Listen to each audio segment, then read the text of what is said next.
السلام عليكم. تعالوا بقى ننمي شوية فول حلوين قوي كده نتسحر بيهم، وكل سنة وانتم طيبين. عندي بقى هنا الفول منقعاه من امبارح، يعني 12 ساعة الا حاجة، وغسلاه وشطفاه. بعد كده بحط نص كوباية عدس، معلقتين رز مغسول، وكمان جزراية مبشورة، طماطماية مبشورة من غير القشر، وعصرة ليمونة، وكمان بابريكا وكركم. وكمان حطيت مية مغلية، اهم حاجة تكون مية مغلية، والحاجة المكونات كلها تبقى يعني الحلة تبقى كبيرة على الحاجة، ما تكونش الحلة ضيقة. وكمان حطيت فصين توم مهروسين. بعد كده بحطهم على النار. اول لما بتغلي بهدي النار لمدة ساعتين لثلاث ساعات، هيكون مستوي معاكي زي الكهرمان.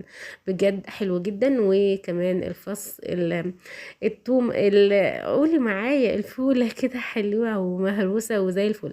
حطي بقى طحينة، حطي زيت حار، حطي بقى شطة، حطي كمون، اهم حاجة بقى عصرة الليمون. وبألف هنا، وكل سنة وانتم طيبين.